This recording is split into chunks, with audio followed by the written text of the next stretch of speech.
In the past 1.5 years, Talagan Hapulila has been learning traditional Chinese medicine to help patients in the southern African country. Hapulila was introduced to Wang Peng, a former member of the Chinese medical team to Namibia, specializing in TCM, who now runs a clinic in the capital Windhoek.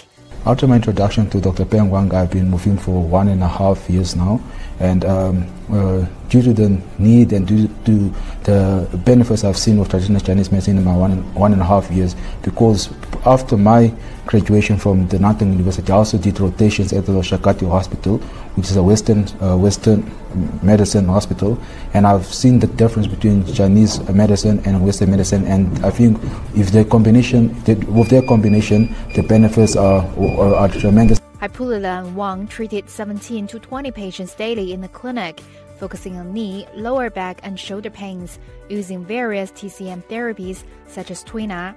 The Namibian young man departed for China on Sunday to pursue a master's degree at Zhejiang Chinese Medical University in Hangzhou City, East China's Zhejiang province.